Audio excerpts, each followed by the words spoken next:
और इस वक्त की बड़ी खबर आपको बता दें, बुलंदशहर के खुर्जा दौरे पर सीएम योगी सीएम ने कोविड अस्पताल का निरीक्षण किया। अस्पताल में कोरोना व्यवस्थाओं का जायजा लिया। कोरोना सदी की सबसे बड़ी महामारी, ये योगी आदित्यनाथ ने किया। और योगी कोरोना प्रबंधन की विदेशों ने भी सराहना की। योगी ने कहा, जीवन के साथ जीविका को बचाने का प्रबंधन कोरोना काल में बड़ी चुनौती योगी के सामने थी। यूपी ने अपना कोरोना प्रबंधन पेश किया। तो ये बड़ी खबर आपको बता दें, योगी आदित्यनाथ बुलंदशहर गए, वहां उन्होंने कोविड प्रबंधन का जायजा लिया। उन्होंने कहा कि भारत ने जिस तरह से पूरे इंतजाम किए, जिस तरह से कोविड की लहरों से निपटा है, वो काबिले तारीफ है। तो योगी आदित्यनाथ जो कि बुलंदशहर पहुंचे और कोविड प्रबंधन का जायजा लिया। तो सीएम ने कोविड अस्पताल का निरीक्षण किया। अस्पताल में कोरोना से निपटने के लिए जो व्यवस्थाएं की हैं, उनका जायजा लिया गया। कोरोना सदी की सबसे बड़ी महामारी, ये योगी आदित्यनाथ ने कहा। पीएम के नेतृत्व में कोरोना प्रबंधन आगे बढ़ा। योगी आदित्यनाथ बुलंदशहर पहुंचे थे। कोरोना प्रबंधन की विदेशों ने भी सराहना की भारत के। और योगी आदित्यनाथ ने पाकिस्तान पर भी कहा, क्या कुछ कहा, सुनिए। पिछली सरकारें अपराध के लिए तमंचा बनवाती थी, क्योंकि अपराध उनका पेशा था, अपराधी उनके मित्र थे। जनता की गाड़ी कवाई को उनके इत्र वाले मित्र जमा करके किसी बड़े बंगले के अंदर छुपा करके रखते थे। हमारी सरकार ने तो वहां भी बुलडोजर और जेसीबी लगा करके उस पैसे को भी निकालने का काम कर दिया। परेशान है वे लोग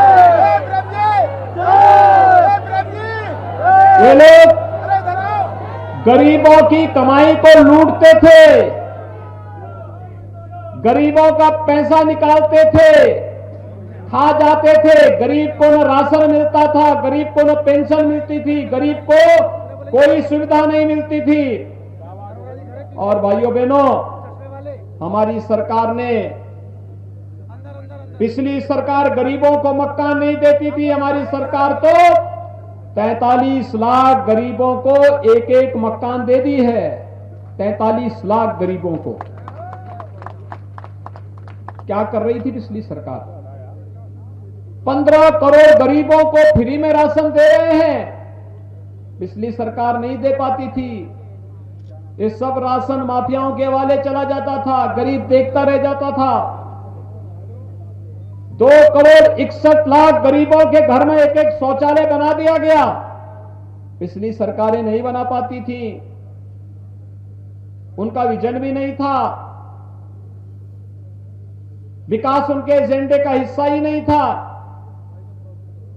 वे केवल ये पैसा माफियाओं के घर में जमा करते थे और अपराधियों को अपना शागिर्द बना करके उनसे तमंचा बनवाते थे, जिससे व्यापारियों का लूटपाट कर सके, डकैती डाल सके।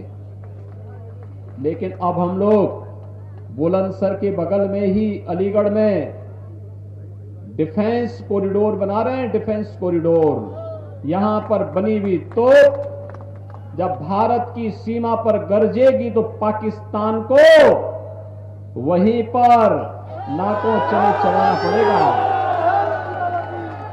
जब बुलंदशहर का नौजवान उस तोप पर बैठ करके और पाकिस्तान पर दागेगा तो पूरे भारत के अंदर खुशहाली की लहर होगी कि तोप भी बनी है उत्तर प्रदेश में, नौजवान भी है उत्तर प्रदेश में और दाग रहा है इसको अपने दुश्मन देश पर। यह कार्य यहां पर बनी हुई तोप में होगा। डिफेंस कॉरिडोर हम बना रहे हैं। और कासगंज में राजनाथ सिंह ने किया चुनाव प्रचार, लोगों से की बीजेपी के पक्ष में वोट डालने की अपील। आपका वोट यूपी की तकदीर लिखेगा, ये राजनाथ सिंह ने कहा। योगी जी ने यूपी का विकास किया, ये राजनाथ सिंह ने कहा। यूपी से भ्रष्टाचार का खात्मा किया, मोदी जी ने जम्मू कश्मीर से धारा 370 को हटाया। तो राजनाथ सिंह जो कि कासगंज गए थे और वहां उन्होंने प्रचार किया और जनता से कहा कि हमने धारा 370 हटाई, अगर योगी सरकार आएगी तो विकास होगा। तो प्रचार करते हुए नजर आए रक्षा मंत्री राजनाथ सिंह उत्तर प्रदेश के कासगंज में। तो ये बड़ी खबर आपको बता दें, जो राजनाथ सिंह कासगंज पहुंचे, जहां उन्होंने चुनाव प्रचार किया। कासगंज में राजनाथ सिंह ने किया चुनाव प्रचार। लोगों से की बीजेपी के पक्ष में वोट डालने की अपील। हम ध्रुवीकरण की राजनीति नहीं करेंगे, वो राजनीति की पॉलिटिक्स हमको मंजूर नहीं है। जाति, पंथ, धर्म और मजहब की हम राजनीति नहीं करेंगे। हम राजनीति करेंगे तो इंसाफ और इंसानियत की राजनीति करेंगे, जस्टिस एंड ह्यूमैनिटी। यह हमारा राजनीति का आधार होगा। हम इंसान और इंसान को बांटकर हम वोट नहीं हासिल करना चाहते। समाजवादी पार्टी, दूसरी राजनीतिक पार्टियां यही काम कर रही हैं। भला धर्म के लोगों का समर्थन हमको प्राप्त होना चाहिए। उसके लिए जिस हद तक जाना होता है, मर्यादा की सारी सीमाओं को पार कर जाते हैं। बहनों भाइयों, हमारी भारतीय संस्कृति के उपासक हमारे मनीषियों ने एक संदेश दिया है। आज नहीं, अति प्राचीन काल से वह संदेश हर भारतवासी के कानों में गूंजता है। वसुधैव कुटुंबकम। हम लोगों ने केवल भारत की सीमा में रहने वाले लोगों को ही अपने परिवार का सदस्य नहीं माना है, बल्कि पूरी विश्व की धरा पर रहने वाले लोगों को अपने परिवार का सदस्य मानते हुए वसुधैव कुटुंबकम का संदेश सारे विश्व की धरती पर यदि कहीं से गया है तो केवल और केवल हमारे देश भारत की धरती से गया है। बहनों भाइयों, यह है भारत का चरित्र। हम जाति, पंथ और मजहब के आधार पर राजनीति नहीं करेंगे। शादी ब्याह करना होगा, शादी ब्याह करेंगे, और जो करना होगा तब करेंगे। लेकिन यह सिलसिला हमको मंजूर नहीं है। अब सीधे सीधे बोला जा रहा है। और हर कम्युनिटी, हर संप्रदाय के लोगों से भी मैं कहना चाहूंगा, उन्हें भी इस संबंध में सावधानी बरतने की जरूरत है। राजनीति केवल सरकार बनाने के लिए नहीं की जाती है। राजनीति की जाती है तो देश बनाने के लिए की जाती है। मेरे बहनों भाइयों, केवल सरकार बनाने के लिए राजनीति नहीं की जाती। अब इन सब सारी चीजों को आप नहीं समझेंगे, कौन समझेगा? शायद मुझे किसी पब्लिक मीटिंग में बोलना होता, बड़ी पब्लिक मीटिंग में, तो ये सब सारी बातें मैं ना बोलता। लेकिन आप प्रबुद्ध जन बैठे हैं, इन सब सारी चीजों को आप समझ सकते हैं।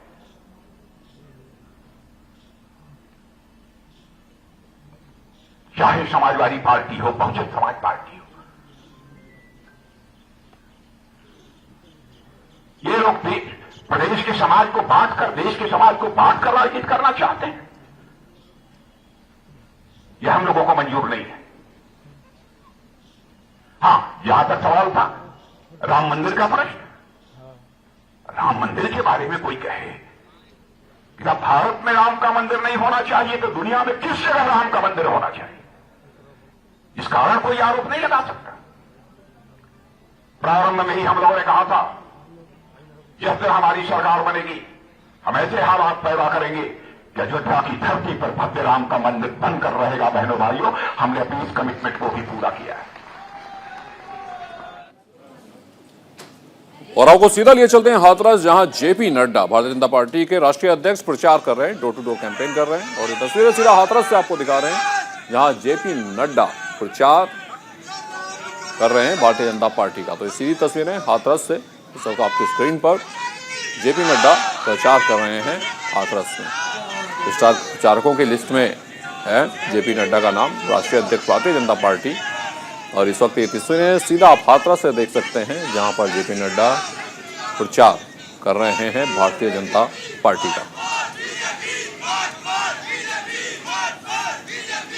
तो कार्यकर्ताओं में उत्साह, और ये सीधी तस्वीरें आप हाथरस से देख रहे हैं। डोर टू डोर कैंपेन कर रहे हैं जेपी नड्डा। तो लगातार भारतीय जनता पार्टी के बड़े नेता उत्तर प्रदेश में चुनाव प्रचार में उतर रहे हैं। कासगंज में रक्षा मंत्री राजनाथ सिंह, तो जेपी नड्डा हाथरस में प्रचार करते हुए नजर आ रहे हैं। तो ये सीधी तस्वीरें आपको हम हाथरस से दिखा रहे हैं, जहां बीजेपी के राष्ट्रीय अध्यक्ष जेपी नड्डा चुनाव प्रचार में उतरे हैं भारतीय जनता पार्टी के। इस बार कोरोना के चलते तमाम गाइडलाइंस बनाई गई हैं, जिन्हें फॉलो करना होगा राजनीतिक पार्टियों को।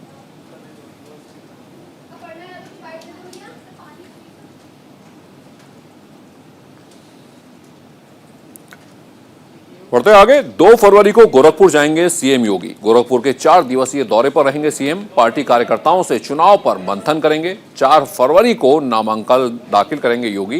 गोरखपुर शहर सीट से दाखिल करेंगे नामांकन।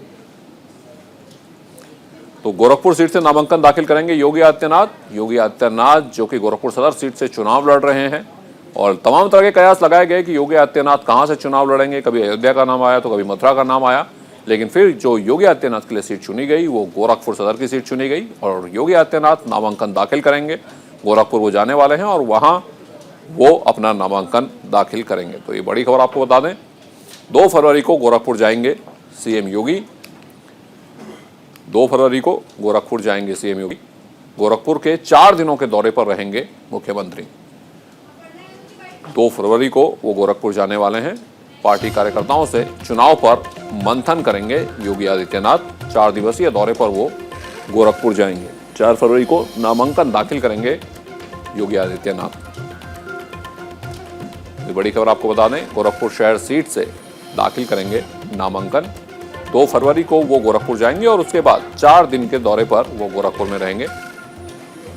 और गोरखपुर शहर सीट जिस पर कि गोरखमठ का काफी प्रभाव है, तो एक तरह से सुरक्षित सीट आप मान सकते हैं इसे योगी आदित्यनाथ के लिए। गोरखपुर के 4 दिवसीय दौरे पर रहेंगे मुख्यमंत्री योगी आदित्यनाथ। पार्टी कार्यकर्ताओं से चुनाव पर मंथन करेंगे 4 दिन और ये पूरे 4 दिन वो अपनी सीट पर बिल्कुल देना चाहेंगे, क्योंकि इसके बाद उन्हें पूरे उत्तर प्रदेश में चुनाव को संभालना होगा।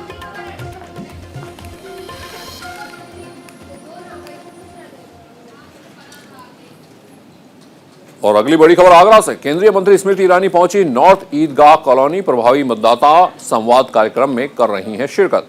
दक्षिण विधानसभा से बीजेपी प्रत्याशी के लिए कर रही हैं प्रचार।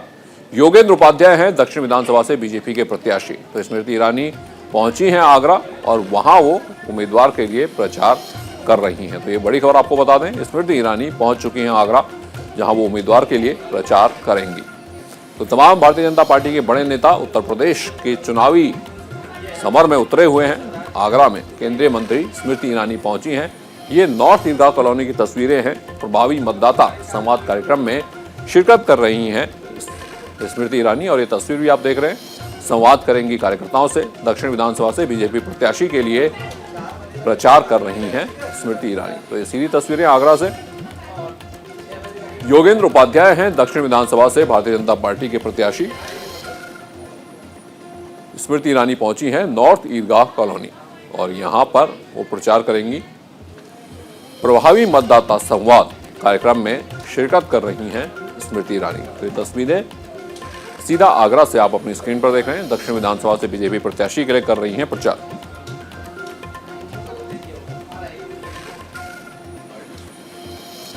और उत्तर प्रदेश में कांग्रेस ने जारी की प्रत्याशियों की चौथी सूची। कांग्रेस ने 61 उम्मीदवारों की एक और लिस्ट जारी की है। बबीना से चंद्रशेखर तिवारी को कांग्रेस से टिकट। झांसी नगर से राहुल रिछारिया होंगे कांग्रेस प्रत्याशी। तो कांग्रेस ने नई लिस्ट जारी की है। एक और लिस्ट कांग्रेस ने जारी की है। तो कांग्रेस इस बार पूरी ताकत कांग्रेस ने लगाई है। प्रियंका गांधी के ऊपर इसकी जिम्मेदारी है और ये नई लिस्ट कांग्रेस ने जारी की है। झांसी नगर से राहुल को टिकट मिला है, तो कांग्रेस ने जारी की है प्रत्याशियों की लिस्ट। यूपी चुनाव कांग्रेस ने जारी की है प्रत्याशियों की चौथी सूची। यूपी चुनाव कांग्रेस ने 61 उम्मीदवारों की एक और लिस्ट जारी की है और हमारे सहयोगी नीरज मिश्रा जुड़ चुके हैं। तो नीरज, चौथी लिस्ट ये जारी कर दी है कांग्रेस ने, कितनी प्रभावी मानी जा रही है लिस्ट? जी देखिए, कांग्रेस की चौथी लिस्ट है और इसमें 61 कैंडिडेट्स के नाम हैं और खासकर से बुंदेलखंड के जो प्रत्याशी हैं उनको उतारा गया है। और इसमें आप देखिए तमाम महिलाओं को भी वरीयता दी गई है। तो कांग्रेस ने जो कहा था कि वो 40% महिलाओं को मैदान में उतार रहे हैं, तो उस पर तो फिलहाल ये लिस्ट खरी उतर रही है। लेकिन देखना ये होगा कि जो जिताऊ कैंडिडेट है उसमें कितनी सफल होती है कांग्रेस। फिलहाल जो ज्यादातर लोग हैं उसमें काफी नए चेहरे भी हैं। बिल्कुल नीरज, और ये नए चेहरे हैं तो नए चेहरों पर दांव खेल रही है कांग्रेस, यानी उत्तर प्रदेश में ही सारे प्रयोग कर रही है कांग्रेस इस बारी। जी हाँ, देखिए कांग्रेस के पास बड़ी समस्या ये है कि अभी अगर इसके पहले 2017 का हम चुनाव ले लें तो कांग्रेस ने बहुत कम प्रत्याशी उतारे थे, यानी कि करीब 100 प्रत्याशी ही कांग्रेस ने उतारे थे और उस समय समाजवादी पार्टी के साथ कांग्रेस का गठबंधन भी था, यानी कि 100 प्रत्याशियों में भी 25 प्रत्याशी समाजवादी पार्टी के थे, यानी 10-12 साल में कांग्रेस ने अपने 403 कैंडिडेट्स उतारे ही नहीं थे। तो अब कांग्रेस के पास 403 कैंडिडेट्स अगर हो रहे हैं तो ये भी कांग्रेस के लिए बहुत बड़ी उपलब्धि है। हाँ बिल्कुल नीरज, इस तमाम जानकारी के लिए आपका बहुत बहुत धन्यवाद। तो रुक करते हैं अगली खबर का। बीजेपी नेता अपर्णा यादव का बयान सामने आया है। उत्तर प्रदेश में 5 साल में एक भी घोटाला नहीं हुआ, बिना भेदभाव के युवाओं को नौकरियां मिली, योगी सरकार में गरीबों को पक्का घर मिला, यूपी से अपराधी पलायन कर गए। कांग्रेस कहती है लड़की हूं लड़ सकती हूं, कांग्रेस ने पंजाब में एक भी महिला को टिकट नहीं दिया, ये अपर्णा यादव का कहना है। तो अपर्णा यादव जो कि समाजवादी कुनबे से निकलकर भारतीय जनता पार्टी में शामिल हो गई थी, उन्होंने ये बयान दिया है। उनका कहना है कि भारतीय जनता पार्टी ने उत्तर प्रदेश को अपराध मुक्त किया, यूपी में 5 साल में एक भी घोटाला नहीं हुआ। तो ये बड़ी खबर आपको बता दें, अपर्णा यादव ने ये बयान दिया है, बिना भेदभाव के युवाओं को नौकरियां मिली हैं। तो ये बड़ी खबर, अपर्णा यादव ने समाजवादी पार्टी पर भी एक तरह से निशाना साधा।